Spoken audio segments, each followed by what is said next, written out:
5 seconds. That's all it would take, Seagal said into the microphone, his lips curving into that half-smile that meant he believed every word.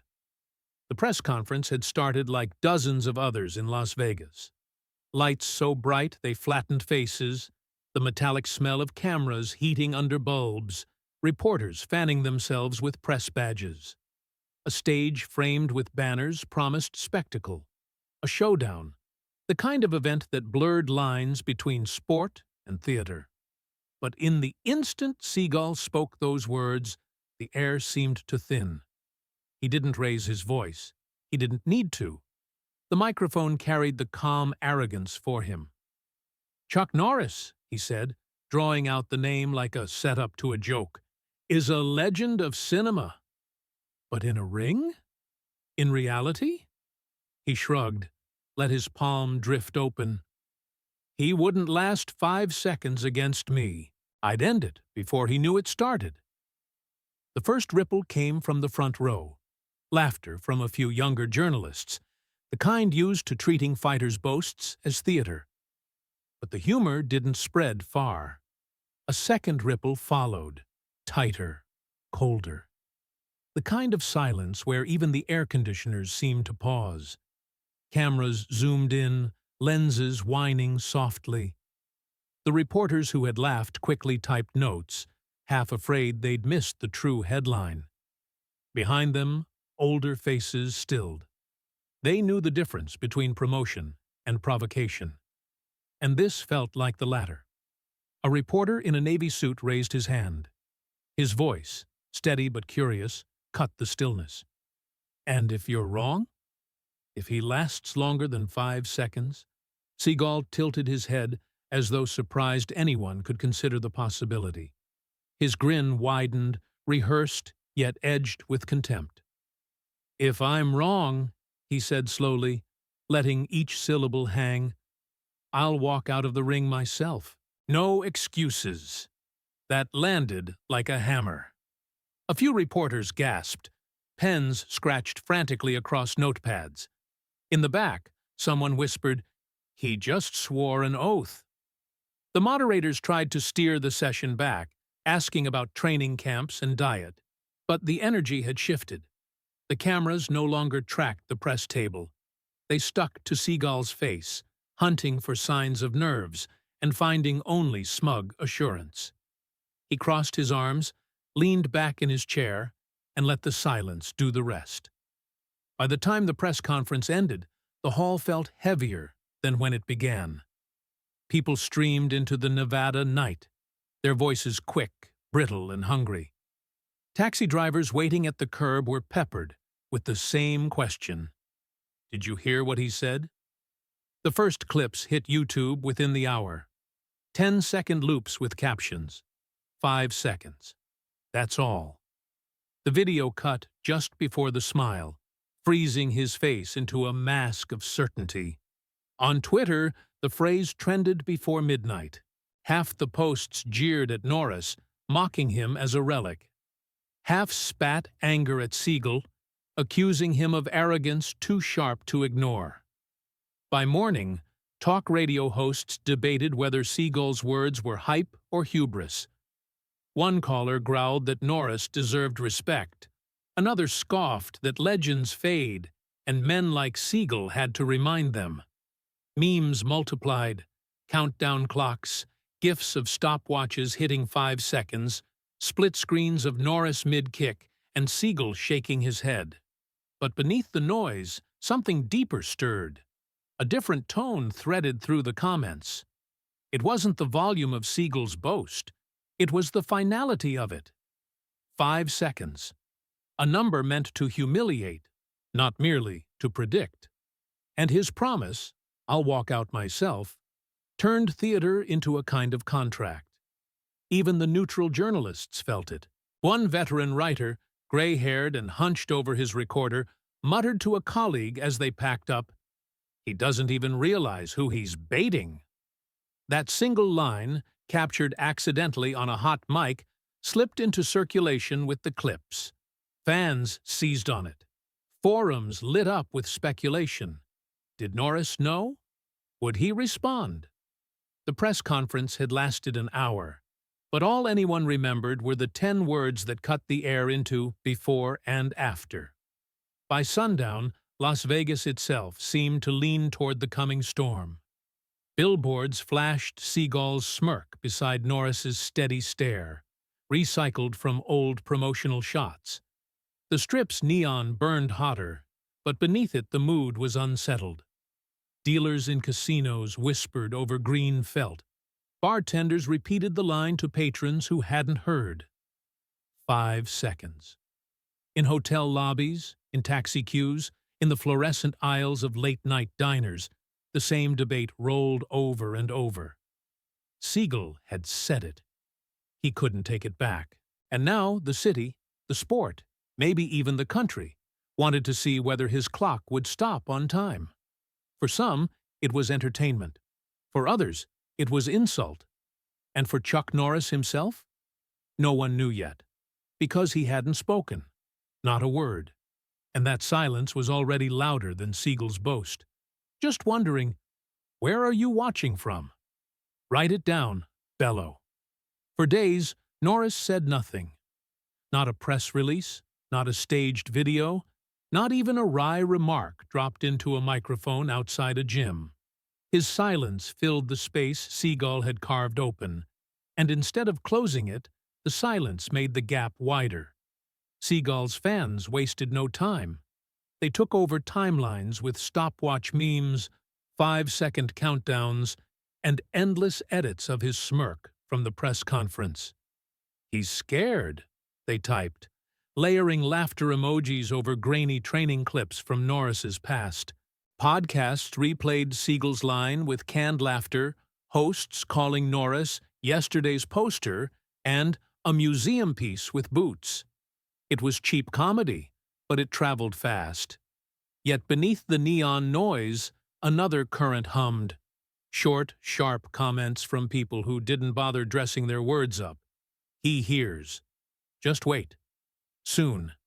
They appeared under every video, every thread, like quiet signatures. They weren't jokes. They weren't threats. They were reminders. Outside a squat, cinderblock gym on the edge of Dallas, camera crews gathered. The place looked nothing like Seagal's glossy demonstrations under studio lights. The roll-up door hung crooked. A rusty fan clattered overhead. Inside, you could hear the steady rhythm of leather on mitts. Pop, pop, pop. Reporters rehearsed their questions in the heat, waiting for a statement. He came out at dusk. No entourage, no music, no props. Just sweat darkening a faded t-shirt, tape wrapped tight around his knuckles. His hair damp, his face calm. The look of a man stepping out of work, not into theater. Questions flew at him. Do you accept the 5-second challenge? Is this personal? Will you walk away if he wins? He didn't stop. He walked through them like they were weather. Then, at the last camera, he paused. Just long enough for one heartbeat too many. He looked straight into the lens, and in that instant, it felt less like an interview and more like a stare through a fence. Soon, he said. One word. Flat. Heavy. The crews caught it, scrambled to get it online before the sweat dried on his shirt. By the time the sun finished setting, cable shows were replaying the clip on loop. Anchors leaned forward, searching for subtext. Audiences leaned back, feeling something colder than Seagal's stopwatch bravado. Silence had become a weapon. Meanwhile, Seagal doubled down. Morning shows welcomed him like a prize fighter. He laughed through interviews, each grin polished for applause. 5 seconds, he repeated to a host, who giggled on cue. And if I'm wrong, I walk. You heard me. In one studio, he bent a compliant assistant into a lock, released him, bowed with flourish. The audience clapped like they'd seen proof. In another, he wore a necklace fashioned from a gold stopwatch someone had mailed in, the camera cutting close to catch the gleam. Seagal basked, confident that every appearance added another brick to the wall around his victory. But outside the spotlight, Norris trained differently. Chalk dust floated in beams of weak skylight, settling on mats that had been patched and repatched. Young students circled him, some nervous, some too green to know who stood among them. He corrected their stances with a nudge of his knuckle, tapped a heel into better position, murmured instructions. When one boy apologized to the mat after slipping, Norris lifted his chin gently. "Don't apologize to the floor. It doesn't care. Do it again." The boy nodded, tried again, and got it right. Norris bowed. The boy forgot to bow back, then remembered, cheeks flushed. This time, Norris's nod carried the smallest curve of approval. No cameras, no performance, just repetition, correction, discipline. The contrast sharpened by the day. Seagal filled screens with confidence, his face lit in high-definition brightness. Norris gave nothing but that single word, soon, and let others draw their own meaning. Online, timelines split. One side laughed louder, trying to drown out unease. The other repeated the word until it felt heavier than the boast that had sparked it. Vegas began to tilt with the weight of it. Bartenders scribbled 5 seconds on napkins before sliding them to customers. Pit bosses whispered bets they couldn't write down. At a barbershop off Tropicana, an old man in a bolo tie told a kid in a Lakers jersey, "Noise fades. Time has a way of making loud men look still." The kid laughed, but not hard. The night before the fight, Seagal was asked for final words on a late-night talk show. He smiled wide for the camera, flashing his stopwatch pendant. "Set your timers," he said. The audience cheered. Across the country, in a small gym, Norris sat on a crate in the corner, hands folded over his knees, eyes closed. No words, just breath in, breath out. Around him, the smell of sweat and dust hung thick, but the room felt steadier than any stage. That was the difference. One man filled every second with noise. The other man left space. And the space was starting to scare people more than the threat. By the time dawn broke over Las Vegas, it no longer mattered what Seagal had promised. The fight hadn't started, but the city was already divided into 2 camps. Those who thought 5 seconds would prove everything, and those who understood that silence had already begun to prove more. Las Vegas lit itself brighter than usual that night, but the arena didn't need help, Its glow spilled into the desert air, neon over neon, a pulse that matched the crowd inside. Every seat was filled, every hallway packed, every monitor tuned to one expectation. 5 seconds. The house lights dimmed. A deep bass throb rolled under the chatter, a vibration in the ribs. On the big screens, Seagal's face appeared, lips curled, eyes narrowed. His music hit, loud, theatrical, a storm of drums and strings. He appeared slowly, making the walk like a coronation. His robe glistened under the spotlights, dark fabric embroidered with gold. He moved without hurry, stopping to extend his arms, to bask in the noise. Hands reached for him from the aisles. He tapped palms, grinned, tilted his head as if the night were already his. A camera zoomed close to catch the glint of the stopwatch pendant swinging from his neck, a reminder of the countdown he had promised. The crowd roared, though not evenly. Some cheered with blind faith, others shouted with the edge of anger, eager to see his arrogance punished. Seagal seemed deaf to the division. He soaked in every sound as if it confirmed him. When he entered the cage, he turned in a slow circle, stretching his arms as though claiming the space. He mouthed 5 seconds toward the cameras, smirk curling deeper. Reporters in the front row scribbled, their pens racing across notepads like court stenographers documenting a verdict before trial. The house lights fell to black. For a moment, the arena belonged to silence. The crowd hushed, the kind of hush that is louder than cheers.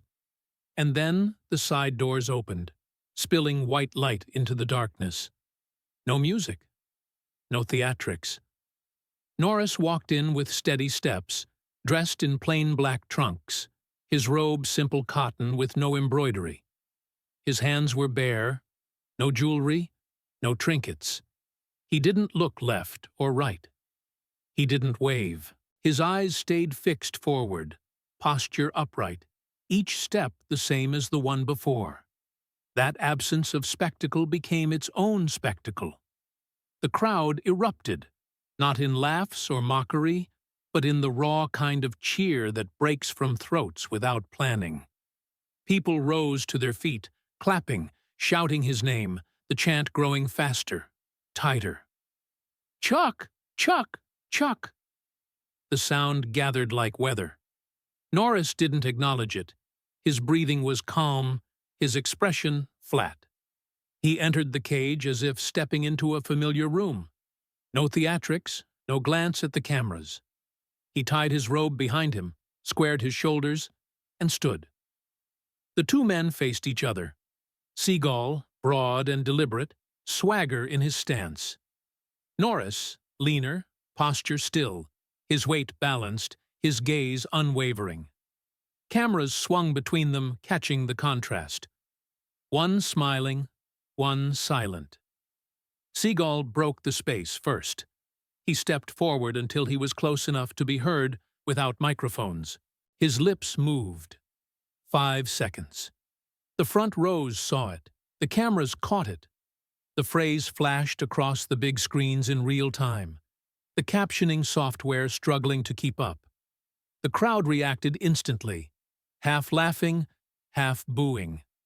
The chant fractured, some shouting his name, others hissing. Norris didn't blink. He didn't answer.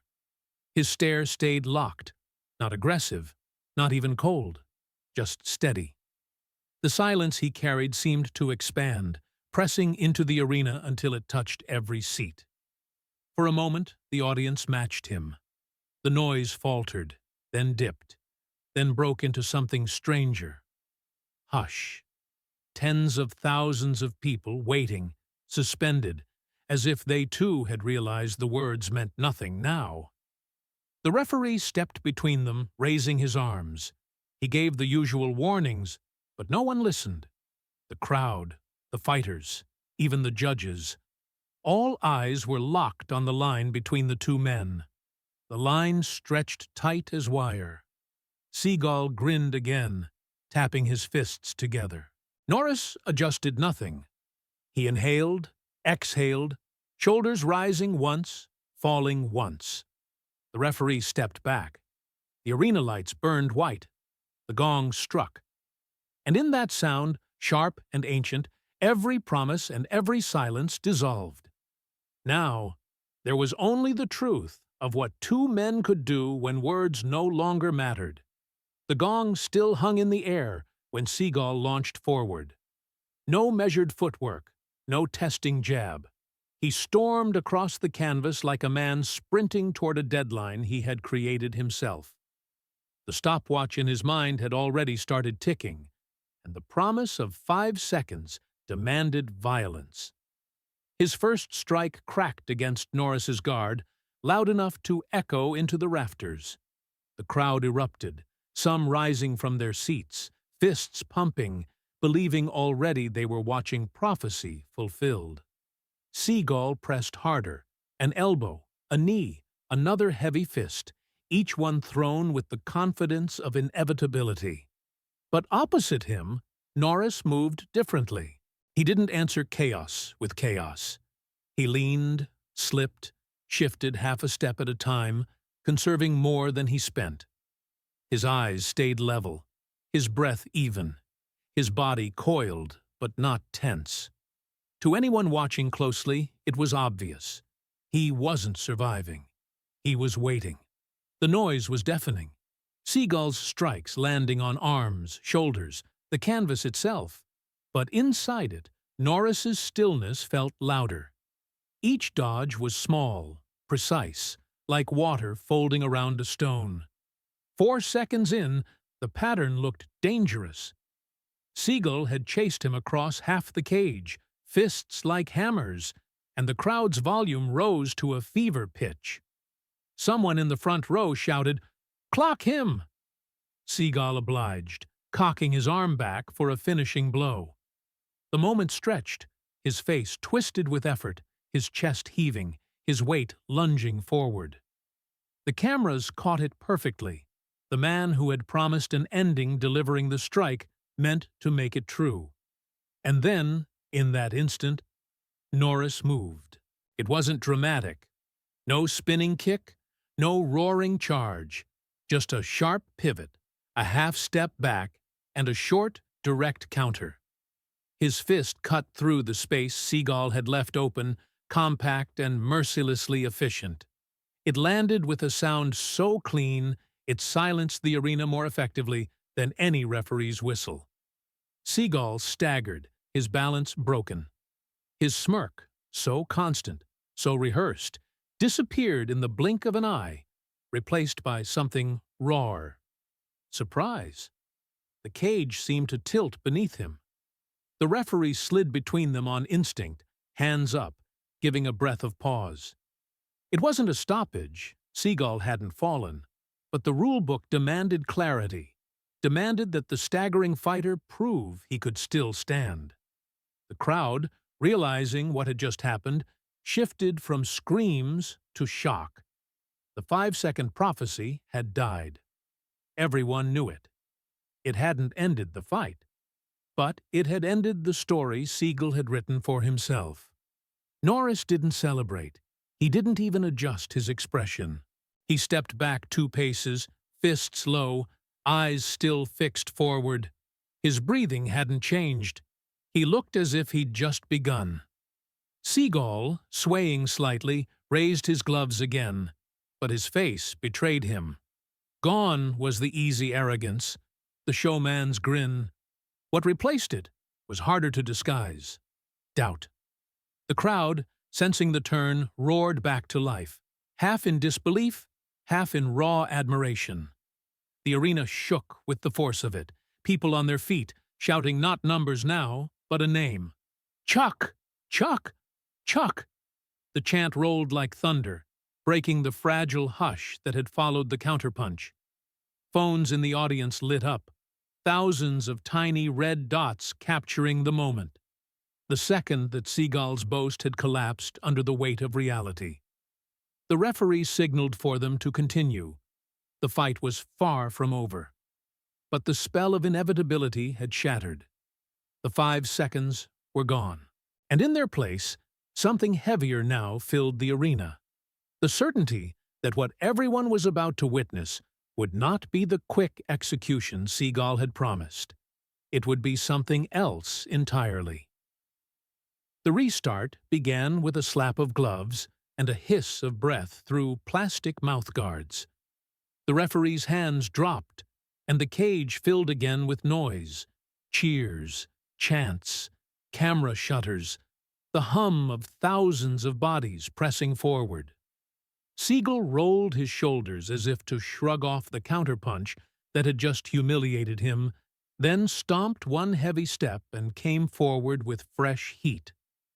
The smile that had carried him through interviews, photo ops, and morning shows was gone. His mouth was tight, the set of a man trying to will certainty back into existence. The stopwatch promise, 5 seconds, was already dead, but he refused to admit it. Anger began to replace arrogance, and anger is louder but less steady. He launched a kick that landed with a meaty thud against Norris's thigh, the sound sharp, satisfying to some in the stands. A hook followed, then another. He wanted violence now, not rhythm, something dramatic enough to erase memory, to restore the myth he had spoken into microphones. The strikes made sound, gloves cracking against guard, feet scraping against canvas, but sound wasn't control, and control was what he'd lost.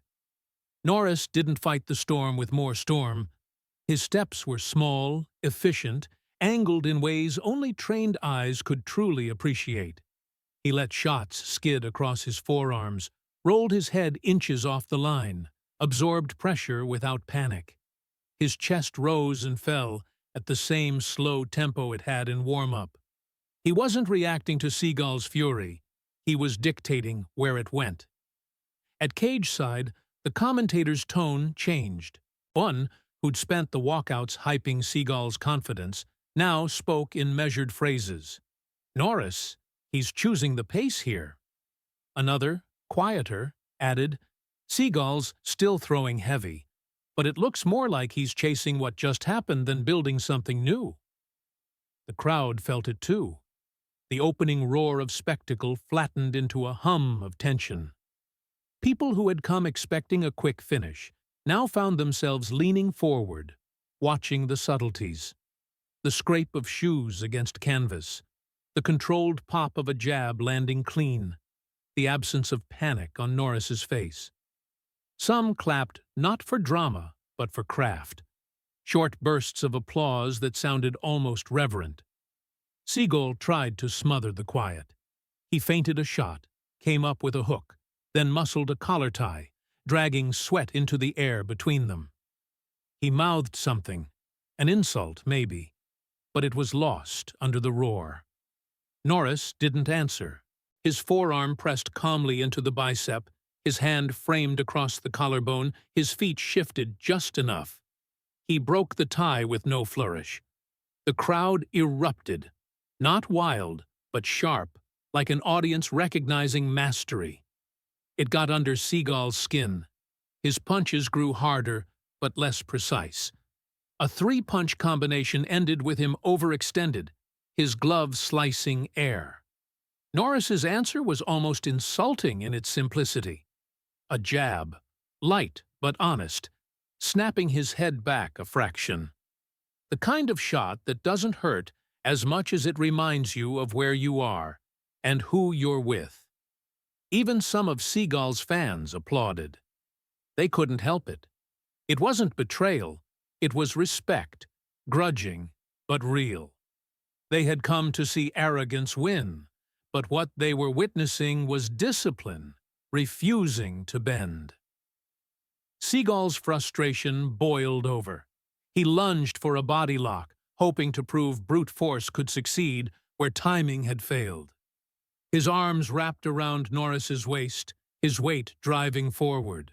For a heartbeat, it looked good. His forehead pressed to chest, hips low, his fans on their feet. But technique doesn't bow to hope. Norris's hips sank, his spine lengthened, his right arm threaded for a whizzer, left hand posting hard at the collarbone. 2 quiet steps turned the cage from trap to tool. In an instant, the shape of the exchange flipped. Seagal's grip emptied, Norris upright again, balance intact. The takedown had vanished like smoke. The arena gasped, then roared. The sound was different this time, not the roar of spectacle, but the roar of recognition. Thousands of people realizing they had almost believed a lie. On Seagal's face, something shifted. His jaw was still set, his shoulders still squared, but in the eyes, a crack appeared. Doubt had crept in. He threw a knee in defiance, but it met Norris's shin with a dull thud, checked clean. The answer was worse. A body shot placed with surgical precision, not heavy, but final. It was like a stamp. "You're in my fight now." The chant swelled again, louder and steadier than before. Not frantic, not mocking, certain. "Chuck! Chuck! Chuck!" The sound rolled through the rafters like thunder that doesn't pass, only builds. Seagal chased pride. He faked high, dropped low, tried again with a trip hidden inside. Clever, almost. But Norris felt it before it landed. His hand pressed biceps, his head claimed safe position, hips sliding back to deny leverage. Seagal's move died in the space between intention and execution. They separated with a shove, Seagal spreading his arms wide as if to declare, "Come on, fight me then." It was theater, but smaller now, shrunken against the contrast. The clock ticked toward the end of the round. Seagal swung wild, trying to frame a highlight before the horn erased his chances. Norris stayed disciplined. A parry here, a shoulder roll there. Then one clean cross that rattled Seagal's head, enough for the cameras to catch his blink. Norris could have followed with a hook, but he didn't. He let the moment breathe. Sometimes silence hurts more than noise. The horn cut through the arena. Seagal turned toward his corner, not broken, but rearranged. He dropped onto the stool like gravity had doubled, chest rising in uneven bursts. A cut man pressed ice to his thigh, smeared Vaseline across the bridge of his nose. His coach barked instructions. Reset the jab. Heavy on the legs. Keep pushing. But the eyes weren't nodding with belief. They were doing math, and the numbers weren't good. Across the cage, Norris didn't sit. His stool stayed folded, ignored. He stood calmly, forearms resting on the top of the fence, listening to 2 words from his corner instead of 10. He sipped water, swished it, spit. His chest moved like a pendulum, steady, predictable. If you didn't know better, you'd think he was still warming up. The cameras cut between them, feeding the crowd a split screen of contrast. One man forcing a grimace into the shape of confidence, the other standing still, betraying nothing. The audience murmured, the shift undeniable. In the lower rows, something subtler happened. A man in a Seagal jacket, name stitched proud across the back, found himself clapping for the other side without meaning to. 2 beats, then a pause, then 2 more. Respect travels faster than loyalty. The referee's hand rose, calling the corners out. The cut man wiped the last streak of Vaseline, the coaches slapped shoulders, the chant rolled again. Seagal stood too quickly, forcing his body to look strong. He rolled his neck, bounced his gloves, glared across the cage. But the man staring back wasn't the relic he'd promised to erase. It was someone who had survived noise and reshaped silence into a weapon. The bell for the next round was seconds away, and everyone in the arena knew. Seagal wasn't fighting just Norris anymore. He was fighting the cracks in his own reflection. The horn for the new round cut through the air, sharp as a blade. Both men rose from their corners, Seagal pushing himself upright too fast, Norris standing as though he'd never needed to sit. The referee checked their gloves with a perfunctory glance and stepped back. The cage closed around them again. Seagal came forward with urgency, chin tucked, shoulders tight. The bravado of his walkout had collapsed, and now his movements looked like what they were: desperation. He pawed with a jab that lacked snap, then swung a right hand wide, the kind of punch meant more for the crowd than the target. Norris didn't rush to punish. He moved with patience, steps light, eyes steady. He let Seagal throw, let him burn.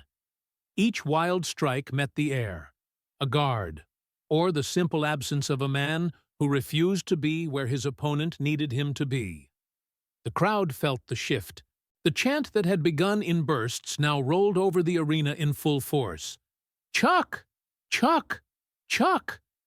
The sound wasn't manic anymore. It was sure, relentless, like a drumbeat that knew exactly where it was going. Seagal tried to drown it out with power.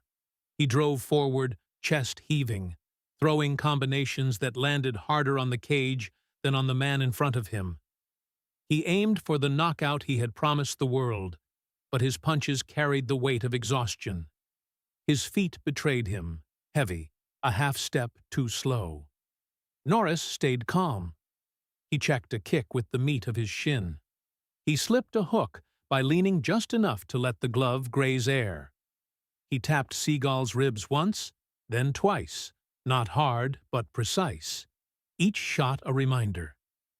He was dismantling the clock, second by second. At ringside, the commentators fell quiet again, as if words might break the spell. One finally whispered, "He's waiting for the opening. He's walking Seagal into it." The other answered, "And Seagal's giving it to him." The crowd tightened with tension. Each miss from Seagal, each calm dodge from Norris, stretched the air thinner. It was no longer spectacle. It was inevitability, the kind that pulls people to the edge of their seats without them realizing they've moved. Then it came. Seagal lunged with a left hook, wide and labored. His right hand dropped, his balance leaned too far forward.